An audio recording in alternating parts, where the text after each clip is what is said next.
Waalaikumsalam warahmatullahi wabarakatuh. Bagaimana kabarnya hari ini? Baik Bu, alhamdulillah. Alhamdulillah baik ya. Jadi hari ini kita akan mempelajari mengenai lingkungan hidup, terutama bagaimana kerusakan lingkungan khususnya pada deforestasi dengan melihat pola-pola spasial yang dimana kita telah mempelajari pola-pola spasial sebelumnya. Nah, ini adalah foto citra kehilangan tutupan pohon di Sumatera.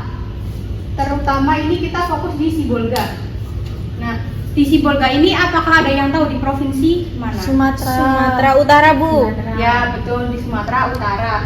Nah, dari citra ini hal menonjol apa yang bisa kalian amati? Saya Bu mau maju. Oh ya, silakan. Jadi di gambar citra kehilangan tutupan pohon ini tuh warna yang paling menonjol itu ada warna pink, hijau, sama coklat, serta ada garis batas yang memisahkan area hutan terbuka terutama dekat laut karena lahan terbukanya itu lebih luas. Ya, betul ya. Jadi dari sini kita mengetahui nih kontras warna dari citra ini itu menandakan bahwa warna pink ini mengalami kehilangan tutupan pohon yang sebelumnya warna hijau tua. Ini banyak terjadi di sebelah tenggara dan selatan ya teman-teman, seperti itu.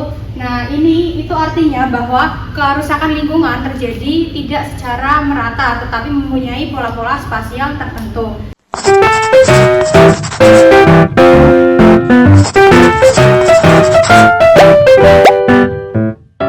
Nah, pola spasial yang pertama, Ibu ingin kalian mengamati dan menganalisis dari peta ini ya.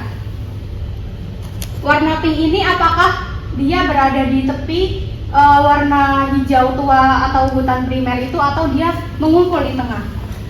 Di tepi hutannya Bu. Ya betul sekali. Jadi deforestasi itu biasanya dimulai dari tepi, tidak dari tengahnya. Apakah kamu tahu itu kenapa?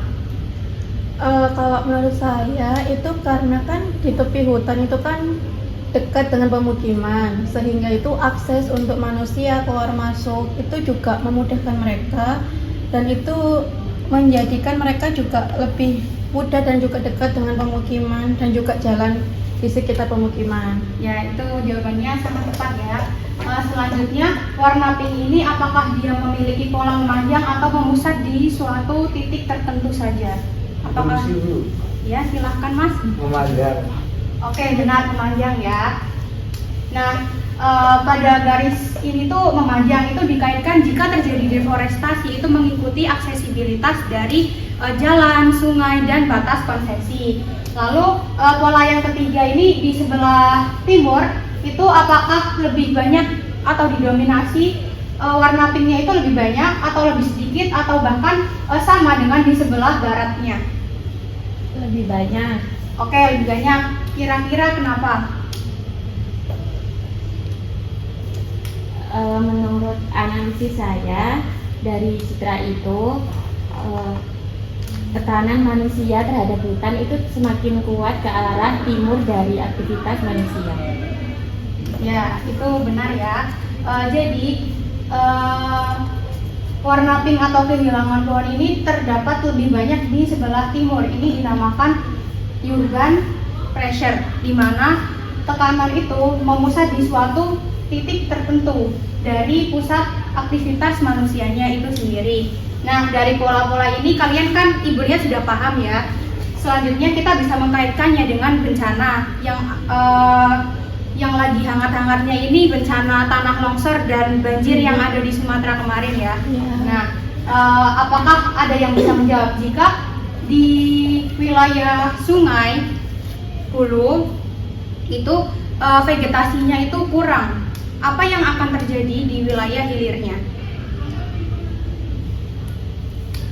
Siapa yang bisa menjawab? Saya Bu.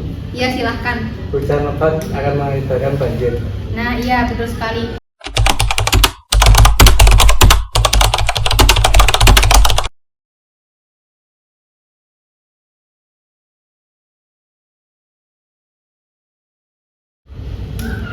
Pertanyaan selanjutnya ya, jika melihat pola-pola sebelumnya, bencana banjir itu kan tadi sudah dijabarkan ya.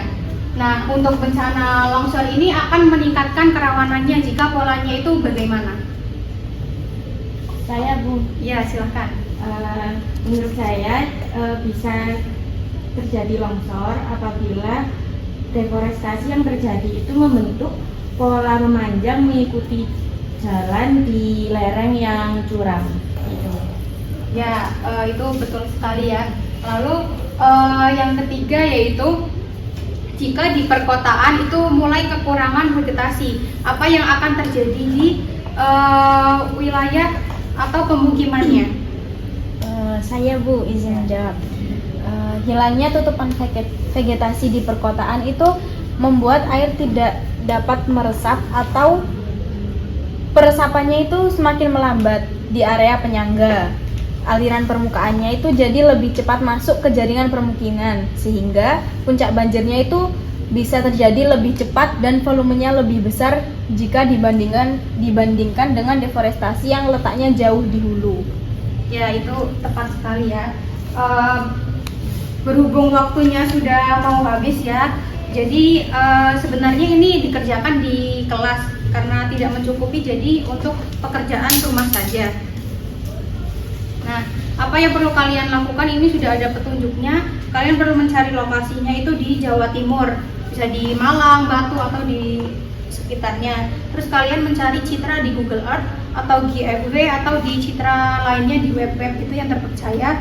Lalu sudah kalian identifikasi kondisi lingkungan, lalu dianalisis pola spasialnya dan dampak lingkungan hidupnya bagaimana. Setelah itu kalian bisa memberikan solusi untuk lingkungan itu bagaimana. Setelah itu semua sudah, nanti dihubungkan itu pola ruangnya, kerusakan lingkungan, dan resiko bencananya. Untuk tugasnya berkelompok ya, 3-4 orang. Nanti Ibu bagikan. Apakah bisa dipahami? Bisa, Bu. Oke, jadi ini itu adalah contoh-contoh longsor yang terjadi di Sumatera kemarin ya. Ini juga merupakan hotspot dari kehilangan hutan. Seperti itu.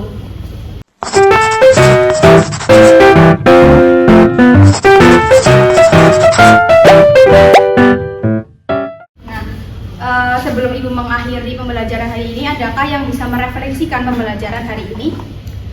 Saya Bu, Ya, mungkin saya bersama maju ya, karena tadi kan juga gambarnya mendukung. oke, baik.